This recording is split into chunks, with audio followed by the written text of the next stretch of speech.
तो बात आती है, आपने सुना होगा कि राष्ट्रीय भाषा जिसका मानक हमारे बीच उपस्थित हुई 14 सितंबर 1949 को, जो संविधान सभा के द्वारा इसको सर्वसम्मति से माना गया। अब बात करते हैं अंतर्राष्ट्रीय भाषा। मैंने कहा कि व्यक्ति स्थान से निकला राष्ट्र की ओर बढ़ा और राष्ट्र से भी वो अपने पैर पसारने लगा, अंतर्राष्ट्रीय स्तर पर बढ़ने की कोशिश करता है। कि आपको पता है कि अंतर्राष्ट्रीय स्तर पर बढ़ने के लिए हमारी स्थानीय भाषा और राष्ट्रीय भाषा काम नहीं आती, बहुत कम न के बराबर काम आने वाले हैं। इसलिए उसको जानना जरूरी है, पढ़ना जरूरी है, समझना जरूरी है कि उसको अन्य भाषाओं का भी ज्ञान रखना जरूरी है। मैं बात आपको एक स्वामी विवेकानंद की बताता हूँ। एक बार जब विश्व धर्म सम्मेलन हो रहा था, वो 11 सितंबर 1893 का वह दिन, जिस दिन वो शिकागो के शहर में और अमेरिका के शिकागो शहर में वो अपना संबोधन दे रहे थे, और उससे पूर्व की रात में कुछ व्यक्तियों ने और हमारे स्वामी जी से बात की, और उनसे 5-4 व्यक्ति जो आपस में सड़क के किनारे खड़े थे और वो भगवा बेग पगड़ी धारे किए हुए रास्ते से जा रहे थे, तो उस समय उन्होंने कुछ उन बच्चों को नहीं देखा, दूर से देखा, लेकिन उसकी ओर ध्यान नहीं दिया। लेकिन बच्चों ने बाबा जी को आते हुए देख लिया कि बाबा जी आ रहे हैं, उनका मजाक उड़ाएंगे। लेकिन बाबा जी सीधे रास्ते जा रहे थे और उनसे पूछा बच्चों ने कि how are you, how are you. बाबा बोले हम ठीक हैं, आप कैसे हैं। अब वो अपनी भाषा का प्रयोग कर रहे थे और हमारे स्वामी जी अपनी भाषा का प्रयोग कर रहे थे। देखो कितना भिन्न है।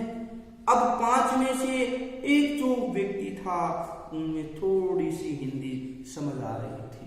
उन्होंने कहा अरे क्या कहा है बाबा ने, आई डोंट अंडरस्टैंड।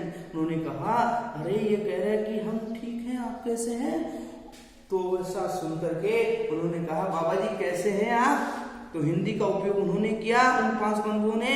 तो बाबा जी क्या I am fine, how are you. ये कैसे। जब उन्होंने अंग्रेजी बोली, बाबा ने हिंदी में उत्तर दिया, और जब बाबा ने उन्होंने 5 ने हिंदी बोली तो बाबा ने अंग्रेजी में उत्तर दिया। ऐसा क्यों। बाबा से उन्होंने प्रश्न पूछा कि स्वामी जी आप ऐसा उत्तर भिन्न क्यों दे रहे हैं। उन्होंने कहा कि उस समय सबसे पहले आपने अपनी माँ का स्वागत किया, अपनी माँ का सम्मान किया, और आपने अपनी माँ का सम्मान किया, तो मेरा भी एक कर्तव्य है, अधिकार है कि मैं भी अपनी माँ का स्वागत करूं, अपनी माँ का सम्मान करूं।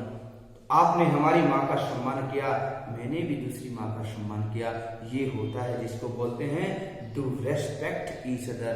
तो प्यारे विद्यार्थियों, आपको भी अंतर्राष्ट्रीय भाषा के बारे में जानना जरूरी था। हमारे स्वामी जी से हमें सीख लेनी चाहिए कि हमें अंतर्राष्ट्रीय स्तर पे अपना परचम लहराना है, तो हमें अन्य भाषाओं को सीखना होगा, तभी हमारा वर्चस्व बढ़ेगा अंतर्राष्ट्रीय स्तर पर, वरना तो हम यहीं के यहीं रह जाएंगे। अब बात करते हैं अंतर्राष्ट्रीय स्तर का क्या वेटेज है, क्या इसका मॉरल है। अब बात करते हैं अंतर्राष्ट्रीय भाषाएं अनेक होती हैं, आप सब जानते हैं, फ्रेंच है, इटालियन है, ब्रिटिश के है, इंग्लिश है। मोस्टली वर्ल्ड के अंदर ज्यादातर चाइनीज भाषा का प्रयोग किया जाता है, लेकिन उसके नंबर 2 पे अंग्रेजी आती है, और बाद में गिने चुने राष्ट्रों में हमारी भाषा भी बोली जाती है हिंदी। तो प्यारे विद्यार्थियों, आज के लिए इतना ही, और हम आगे की क्लासों में आपको बताएंगे कि हिंदी का क्या महत्व होता है। और दूसरा टॉपिक आपने जाना होगा कि हिंदी भाषा की परिभाषा, इसका जो उत्पत्ति जो किससे हुई, और इसका जो भाग है, इसके जो रूप हैं, ये कौन कौन से मैंने आपको मौखिक बताए, लिखकर बताए। आपको उम्मीद है कि ये समझ में आ जाए, और इसको बार बार देखें, सुने, और ताकि आप इसको परीक्षा तक इसको समझ सकें, और परीक्षा से पूर्व तैयारियां जो हो जाती हैं और हमारे जीवन में काम आने वाली होती हैं, तो तब भी आपको कोई शंका हो तो हमें पूछते रहिएगा। जय हिंद।